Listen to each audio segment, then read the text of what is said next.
Bismillahirrahmanirrahim. Assalamualaikum warahmatullahi wabarakatuh dan salam sejahtera. Alhamdulillahirabbil alamin. Wassalatu wassalamu ala sayidina Muhammadin wa ala alihi wa sahbihi ajma'in.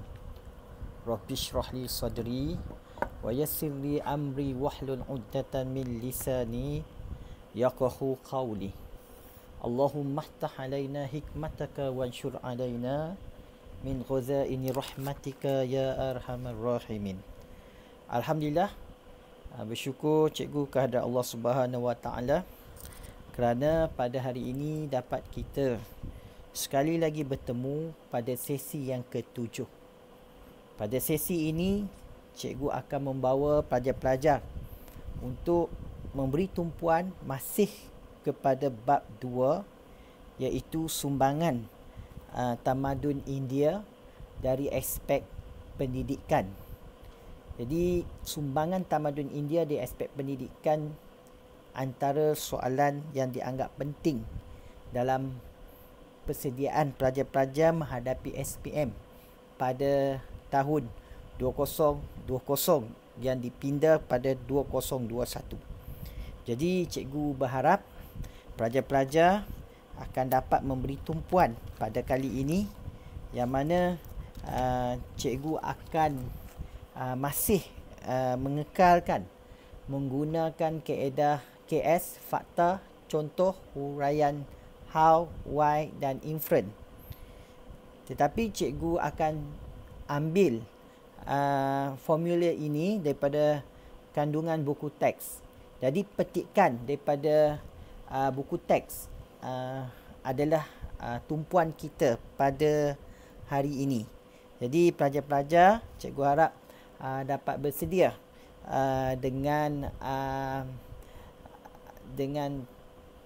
teknik dan kaedah bagaimana kita nak kenal pasti fakta di dalam buku teks. Okey. Jadi ini yang penekanan yang akan cikgu bagi tumpuan pada kali ini. Baik, kalau pelajar-pelajar lihat, okey, di hadapan ini adalah satu petikan buku teks tingkatan 4, muka surat 54, buku KSSM. Okey, bukan buku yang barulah. Ini cikgu memberi tumpuan kepada pelajar SPM. Baik, jadi daripada kenyataan ini, okey, daripada petikan yang cikgu ambil ini adalah menerangkan tentang peningkatan dalam bidang pendidikan dalam tamadun India. Okey, jadi cikgu akan cuba tunjukkan ini ya, cuba yang diberi tumpuan. Jadi daripada situ mungkin ada soalan yang akan ditanya di dalam peperiksaan seperti di bawah ini. Jelaskan sistem pendidikan pada zaman Vedic.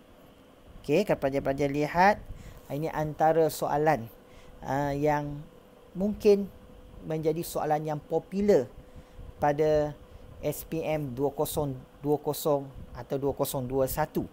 Okey, pelajar-pelajar sekalian, seperti biasa cikgu pernah menerangkan, iaitu kita akan menggunakan formula KS, iaitu kunci soalan, berdasarkan apa bentuk soalan yang ditanya. Okey, jadi mana kita akan ambil frasa penting dari soalan yang ditanya. Yang kedua ialah pelajar masih ingat fakta.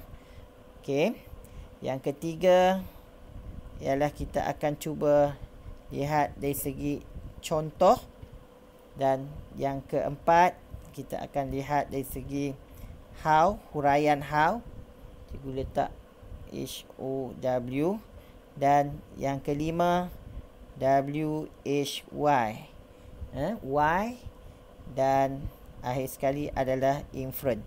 Ini antara formula yang telah cikgu terangkan sejak sesi pertama sehinggalah sesi ke-7 pada hari ini.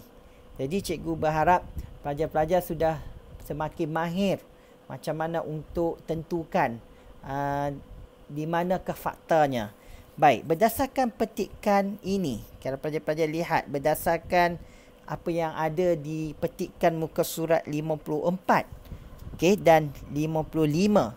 Cikgu ingin menyatakan bahawa di sini terdapat 3 fakta penting yang boleh pelajar keluarkan, iaitu yang pertama ialah pendidikan berteraskan agama Hindu dan Buddha. Ini adalah salah satu sumbangan tamadun India. Okey, pendidikan yang berteraskan agama Hindu dan Buddha. Okey, ini adalah salah satu fakta. Okey, fakta yang pertama. Okey. Dan seterusnya apabila pelajar baca, cikgu percaya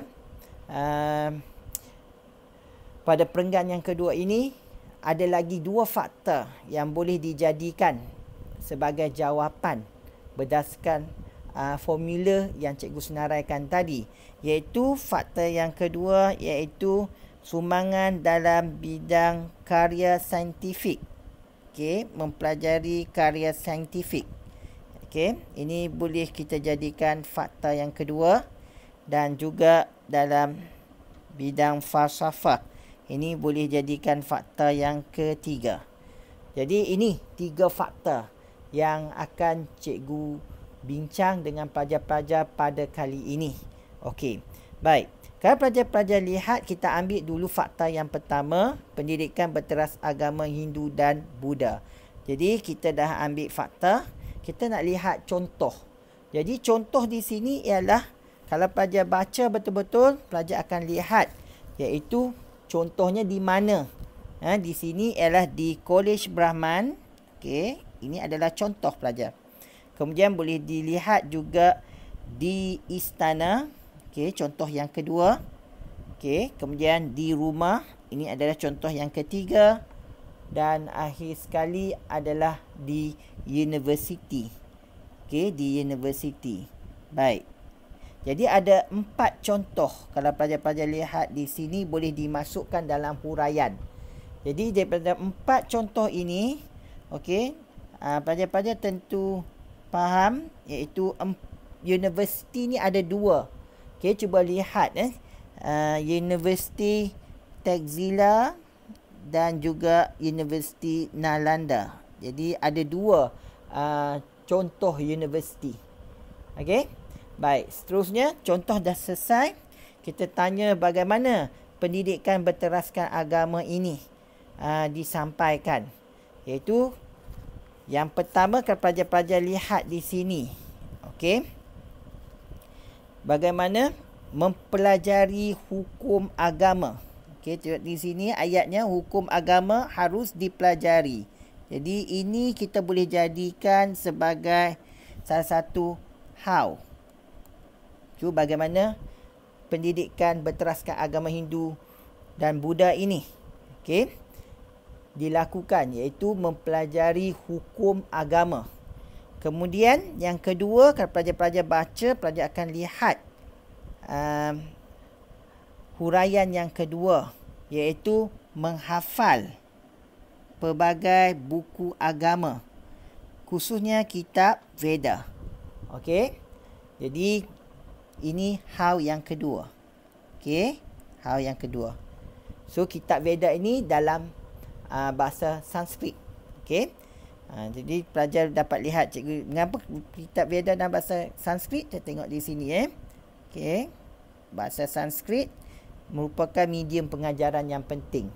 Okey Jadi pelajar-pelajar boleh gabungkan ayat itu sekali. Baik, kemudian how kita dah tahu mengapa pelajaran agama ini diperkenalkan atau cuba dilaksanakan. Okey. Yang pertama dekat sini pelajar dapat lihat supaya mereka dapat hidup sempurna dengan nilai-nilai murni yang diajar oleh agama. Okey, ini kita boleh jadikan Y1. Okey. Dan diikuti dengan Y2. Y2 di sini mengapa pentingnya pendidikan ini, iaitu sebab mengandungi peraturan, ritual, mentera dan juga lagu-lagu agama. Jadi ini kita boleh jadi Y2. Okey. Jadi kalau pelajar-pelajar lihat, inilah antara maklumat penting yang boleh disusun oleh pelajar mengikut formula KS, fakta, contoh, how dan why. Inference, pelajar-pelajar boleh kaitkan dengan apa-apa inference atau apa-apa rumusan boleh dikaitkan dengan negara kita hari ini pun masih boleh. Okey, cuba pelajar-pelajar lihat, cikgu tunjukkan jawapan yang lebih lengkap di sini. Okey, cuba pelajar lihat di sini. Sistem pendidikan pada zaman Vedic ialah, ini adalah kunci soalan berdasarkan soalan di atas ini. Okey, kemudian kita lihat dia bagi fakta berteraskan pendidikan agama Hindu dan Buddha. So, contoh pendidikan ini di rumah, di istana, di Kolej Brahman dan di Universiti Nalanda, dan boleh tambah lagi satu iaitu Taxila. Okey, Taxila, Universiti Nalanda dan Taxila. Okey. Baik, kemudian bagaimana pendidikan agama ini dilakukan, iaitu dengan mempelajari hukum agama dan menghafal kitab Veda dalam bahasa Sanskrit. Okey, menghafal kitab Veda dalam bahasa Sanskrit. Okey, ini pun telah menjawab how. Okey, kemudian mengapa pendidikan agama Hindu Buddha ini penting? Sebab mempunyai peraturan, ritual, mentera, lagu-lagu agama dan sebagai persediaan menghadapi hari selepas mati serta dapat hidup sempurna dengan nilai-nilai murni. Okey, jadi ada dua sebab yang digabungkan. Okey, kemudian yang terakhir inference, pelajar lihat calon ini menulis, ini menunjukkan bahawa dalam sistem pendidikan negara kita subjek agama turut diberi penekanan. Contohnya dalam negara kita ada sekolah menengah kebangsaan agama. Boleh pelajar nak nyatakan atau nak memberi penerangan yang lebih panjang. Okey, baik. Jadi pelajar-pelajar sekalian dapatkan bagaimana cikgu tunjukkan formula berdasarkan fakta berteraskan pendidikan agama Hindu dan Buddha. Okey, sekarang kita lihat. Okey, pelajar ini telah membentuk satu jawapan yang lengkap. Okey, dan pelajar boleh lihat bagaimana pelajar ini membentuk KS di sini. Okey, KS seperti yang cikgu huraikan tadi. Ya, dekat sini berteraskan pendidikan agama Hindu dan Buddha. Ini adalah fakta. Okey, fakta yang pertama.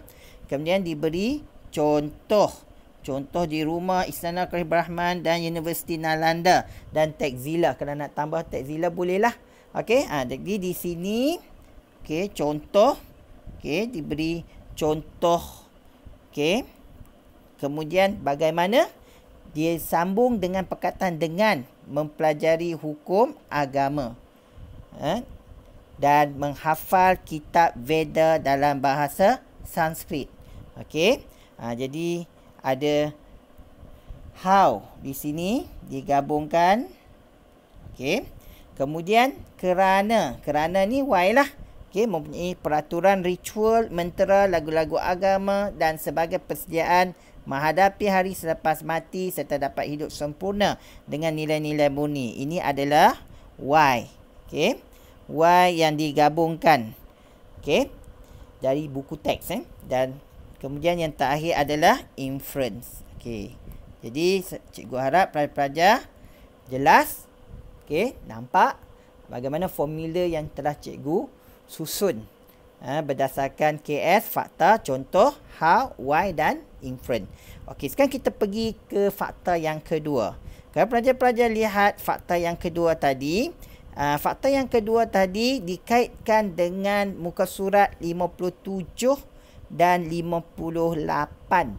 Okey, jadi pelajar tentu masih ingat dalam buku teks itu faktanya banyak berselerak dan perlu disusun menjadi satu ayat yang baik. Jadi cikgu cuba gabungkan, iaitu daripada muka surat yang awal tadi 54 dengan muka surat 57 dan 58. Okey, ni 57 dan kita gabungkan muka surat 54. Okey.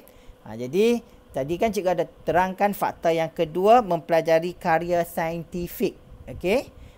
Dan juga falsafah menjadi fakta yang ketiga. Okey, dalam fakta yang kedua pelajar-pelajar sekalian, iaitu apa yang boleh kita lihat di sini dalam bidang sains, sumbangannya cikgu boleh ambil di sini, pelajar boleh ambil 3, tapi cikgu hanya bagi 2 contoh dalam bidang saintifik, iaitu satu berkenaan dengan astronomi.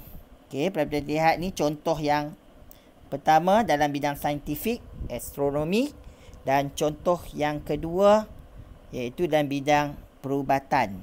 Okey, dalam bidang perubatan, contoh yang kedua. Okey, nampak cikgu tandakan. Contoh yang ketiga dalam bidang ilmu matematik pun boleh kalau pelajar nak ambil contoh yang ketiga lah.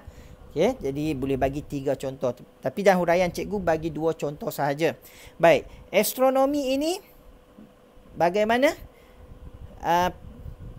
Cabang astronomi ini pelajar-pelajar dapat lihat contoh yang terdapat dalam pembacaan kitab-kitab Veda. Ini bagaimana ilmu astronomi itu cuba dikembangkan.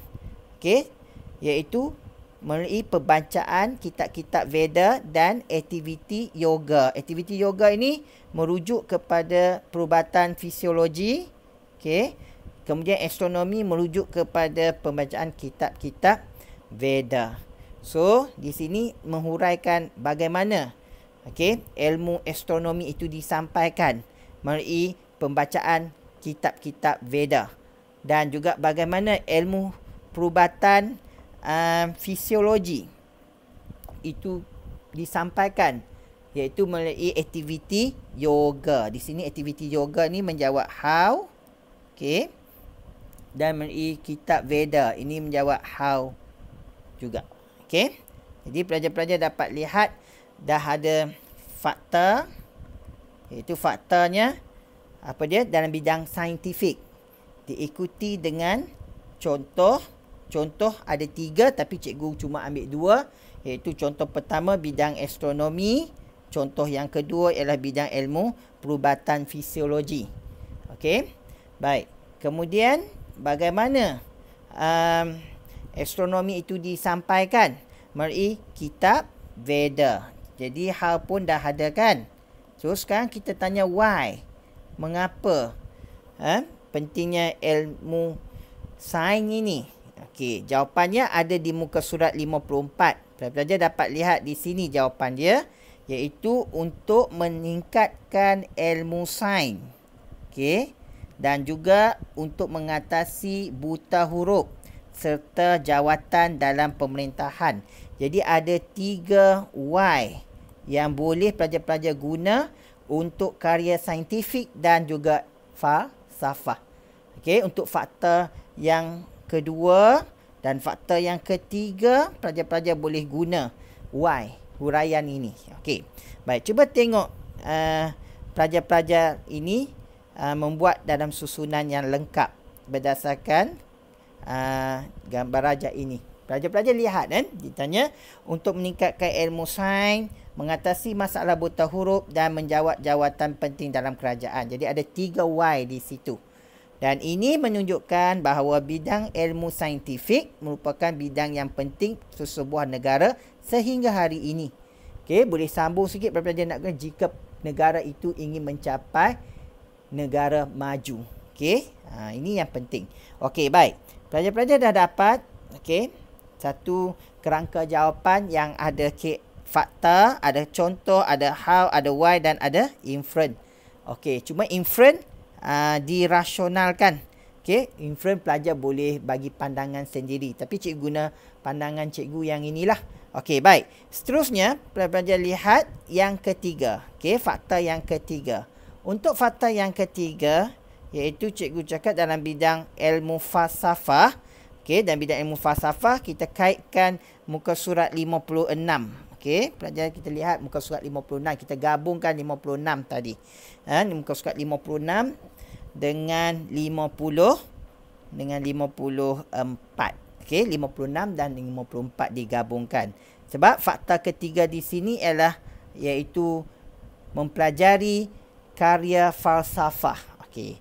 Jadi di sini, okey, dalam bidang falsafah ini kita dapat lihat, okey, kita ada dua contoh falsafah, iaitu contoh falsafah di sini iaitu yang berdasarkan kitab Veda. Okey, bersumberkan kitab Veda. Ini contoh yang pertama. Okey, bersumberkan kitab Veda dan juga menolak kitab Veda. So ada dua contoh. Okey, ada dua contoh dekat sini.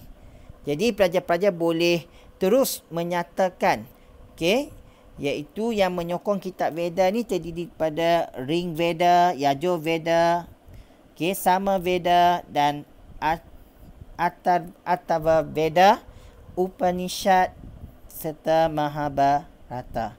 Okey, di sini adalah penerangan yang jelas di bawah contoh contoh yang bersumberkan kitab Veda. Manakala yang menolak kitab Veda berdasarkan falsafah Charvaka, Jainisme dan Buddhisme. Okey. Jadi ada di situ dua contoh yang mana pelajar perlu ingatlah perkataan Veda ini, kitab Veda. Okey. Baik, bagi yang menolak kitab Veda, yang paling mudah Buddhism lah, atau Buddhisme. Okey. Dan ada tambah lagi Jainisme dan Charvaka. Okey, baik. Pelajar-pelajar sekalian, okey, di sini kita lihat bagaimana pendidikan ini disampaikan, pendidikan falsafah ini disampaikan. Okey, bagaimana, iaitu melalui menghafal kitab-kitab Veda dan menulis dalam bahasa Sanskrit. Ini memang rasional lah. Okey, menghafal kitab-kitab ini dan menulis dalam bahasa Sanskrit. Di muka surat 54 tadi ada dinyatakan menghafal kitab-kitab ini dan menulis dalam bahasa Sanskrit. Jadi pelajar boleh lihat muka surat 54 tadi. Okey, kita ambil balik menghafal kitab Veda dan juga ni dekat how ni menghafal pelbagai buku agama. Okey, seterusnya buku agama khususnya kitab Veda dan juga dalam bahasa Sanskrit, medium pengajaran yang penting. Okey, sekarang kita lihat how dah ada. Sekarang kita pergi ke why, mengapa pentingnya pendidikan falsafah ini. Okey, jadi pelajar-pelajar boleh lihat pendidikan falsafah ini adalah untuk mencapai status kedudukan yang tinggi dan dihormati dalam masyarakat. Sehingga hari ini pelajar-pelajar masih ingat kalau tokoh falsafah mempunyai peringkat pengajian yang paling tinggi dalam universiti yang disebut sebagai doktor falsafah. Yang inilah yang dimaksudkan mempelajari ilmu falsafah. Tujuannya mencapai status kedudukan yang tinggi dan dihormati dalam masyarakat. Mereka yang mempelajari sampai tahap PhD sangat dihormati dalam masyarakat. Terutamanya mereka ini memberi pandangan atau cadangan. Okey. Baik, inference ini menunjukkan pencapaian bidang falsafah menandakan tamadun India memiliki tradisi ilmu yang tinggi. Bukan saja tamadun India, hari ini pun. Okey, kalau awak nak dikenali sebagai seorang tokoh falsafah, mesti mempelajari sehingga peringkat doktor falsafah. Okey, di universiti. Baik. Jadi cikgu akan tunjuk satu kerangka jawapan esei untuk fakta yang ketiga ini. Jadi kalau pelajar-pelajar lihat fakta yang ketiga, okey, pelajar ini telah menulis sistem pendidikan pada zaman Veda ialah, ini adalah KS, okey. KS kunci soalan. Okey, kemudian mempelajari ilmu falsafah. Ini adalah fakta, okey. Fakta yang ketiga. Kemudian contohnya bersumberkan kitab Veda iaitu Ring Veda, Yajur Veda, Sama Veda, Mahabharata, Bhagavad Gita dan Upanishad. Okey, ini adalah contoh bersumberkan kitab Veda dan seterusnya menolak kitab Veda. So ada contoh yang pertama dan contoh yang kedua. Menolak kitab Veda iaitu aliran Charvaka, Jainisme dan Buddhisme. So bagaimana mereka mempelajari ilmu falsafah ini? Iaitu dengan menghafal kitab-kitab ini dan menulis dalam bahasa Sanskrit. Ini menjawab how. So untuk apa? Untuk mencapai status kedudukan yang tinggi dihormati dalam masyarakat ini, memberi jawapan why, dan ini menunjukkan pencapaian bidang falsafah menandakan tamadun India memiliki tradisi ilmu yang tinggi. Ini ada dalam buku teks sebenarnya. Okey, pelajar-pelajar, hari ini cikgu dah bagi 3 jawapan yang penting. Jika ada soalan keluar dalam peperiksaan, bertanyakan sistem pendidikan pada zaman Vedic.